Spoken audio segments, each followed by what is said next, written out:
So this album is definitely a step up after Killing Is My Business and Business Is Good, and will be the last album to feature guitarist Chris Poland and drummer Gar Samuelson, who are amazing jazz drummers from the last album, who definitely shine a tiny bit more on this album. This album came out in 1986, along with other thrash albums of Among the Living from Anthrax, Rain and Blood from Slayer, Master of Puppets from Metallica. So this is kind of like the year of thrash. So the artwork, you have the United Nations building right here. You have Vic Rattlehead with a for sale sign, and you have like jets bombing the area. This is like after nuclear war and stuff, because on the back art it shows like a completely ruined city. I think that's really, really cool. So yeah, definitely a classic album we have here, ladies and gentlemen. Now, many consider this the definitive thrash album of the 80s because every song is just so great. Everything about it represents the different areas of thrash. You have so much diversity on this album. You have very progressive songs like Wake Up Dead, where it just changes all the time. You have a lot of dark tone songs about like devil worshipping and stuff like The Conjuring and Bad Omen. Then you have what you misconstrued as like a power ballad with Good Morning Black Friday, but then it turns out to be the fastest song in the whole thing. The lyrics are also very great throughout the whole album as well. So Dave needs to definitely catch the Metallica. He left Combat Records. He got a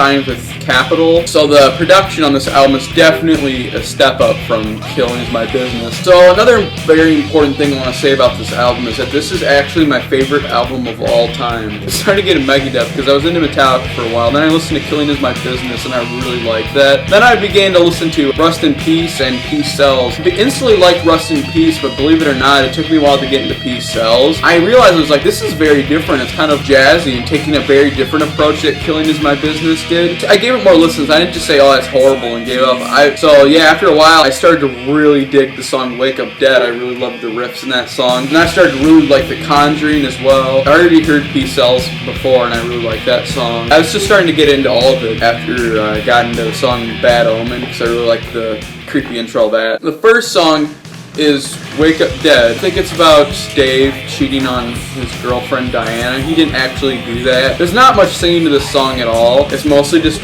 progressive guitar playing and soloing. So if you were to remove just like 2 parts of the song where Dave sings, this would pretty much be like an instrumental. There's so many different layers. There's like 4 different guitar solos, and each one of them are great. The one by Chris Poland, even though it's shorter than Dave, it definitely blows them away because it's so much faster, and his tone is so strong on this album that you can tell them apart, because Dave is more like erratic guitar playing, while you have Chris who hits like every note just beautifully, and their dual soloing works out so well on this album. I believe Chris and Dave have equal amount of solos on this album, and they complement each other very, very well. There's really cool riff in the song where the spider crawl goes like dun dun dun dun dun dun dun dun dun dun.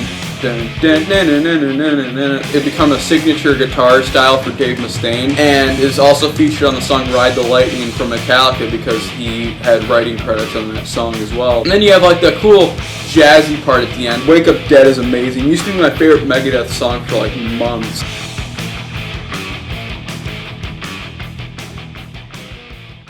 The next song also became one of my favorite Megadeth songs, The Conjuring. The Conjuring takes a little bit of a different approach where it goes for atmosphere, the slow, really creepy intro with the great lyrics from Dave. I believe the original version for the song, before it was even put on an album, was called Conjure Me or something like that. So instead of him saying The Conjuring, he used to say, so conjure me. After the slow, creepy intro, it gets really, really fast and features one of the fastest and best Dave Mustaine solos. It's got some really, really great riffs and changes to it, just like Wake Up Dead, but like I said, it's more heavy and dark in tone. Conjuring's about a guy who gets into witchcraft and summons this demon by accident.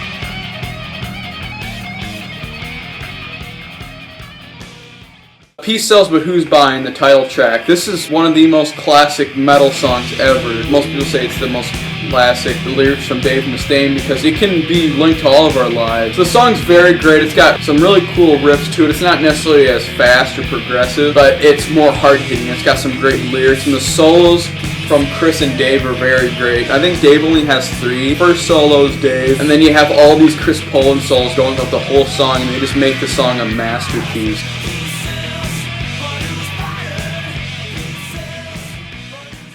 So the next song, Devil's Island, took me longest time to get into it because it was kind of like Peace Sells in a way. It has a sinister opening, very, very heavy, and then that goes into a really cool tapping solo from Dave Mustaine. And this song is about the prison island known as Devil's Island. So he's like trying to escape it. He was almost going to be executed, but then they sent him to Devil's Island. He's kind of saying how it's like worse. So the riffs in it are very cool. It's kind of jazzy at times. Solos from Dave kicks in. That solo is so cool. His playing on that solo is also kind of jazzy as well. But later plays a solo from Chris Poland, which is probably in my opinion, the best Chris Poland solo ever. Just every note on it sounds perfect to me. I love to watch him play it live because it's just so cool. His guitar playing's weird because this finger was like smashed, so even if he tries to move it, it looks like that. And he had like abnormally long fingers, so he could do like this weird technique where he would like easily bend stuff, hold them together easily. So he literally had like the perfect playing hands for like really weird playing. A lot of his friends say like they know it's him because his guitar playing is just so unique because of that.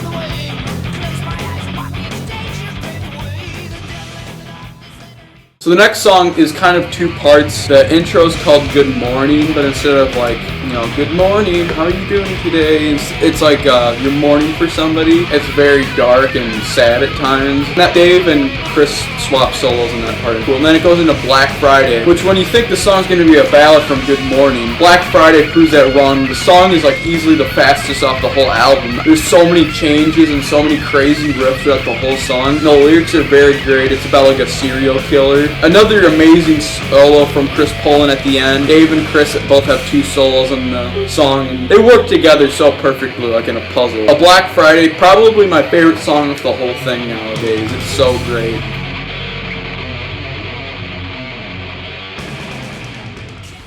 Now the next song, Bad Omen, is a lot of people consider it filler. I don't really get why. It's more of a different song. It's kind of returning to the idea of Conjuring, but it's even more creepy. And I used to love this song so much because of how creepy the intro was. I think Dave plays it with a double neck. Yeah, the song's very great throughout. The lyrics are about a cult trying to do like worshiping sort of thing. And then the devil actually arrives and then they're praising him. But instead of saying, yeah, thank you, and all of a sudden he's just like, fuck you, and then has all his demons rape them for eternity or something like that. Apparently Dave will never play The Conjuring or Bad Omen ever again because of their dark subject matter. He's a Christian now. But I don't get it. The songs are more like a story of not to do black magic and stuff because of the consequences. Definitely a great song. I love it.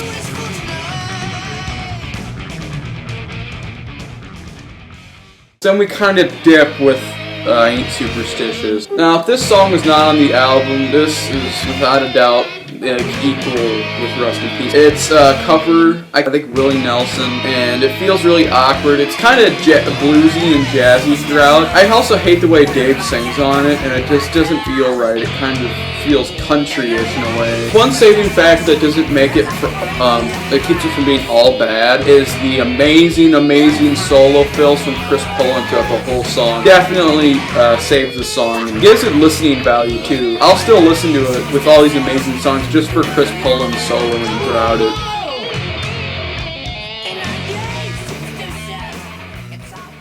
My last words is about Russian roulette. There we go. Almost said five-finger fillet. Definitely a completely different game. You don't kill yourself with five-finger fillet, but you can hurt your fingers. It's about Russian roulette in, I believe, Vietnam. It's definitely a great song. Dave's singing shines completely on the song. He sounds very great throughout the whole thing. Even if his singing's not that technical, it works perfectly along with the song, and the bass drives it all the way through. And it has a very cool acoustic and bass opening, and it just sounds so cool, and they're snaking in between each other. The riffs sound very great all the way through, even though they're not that technical. The singing and storytelling is just so great all the way through. Everything blends. And then the final solo on the album from Dave Mustaine is easily one of his best and one of the best Megadeth solos. And it's up there in the realms of the Tornado of Soul solo. Very long solo too, and very, very difficult and crazy.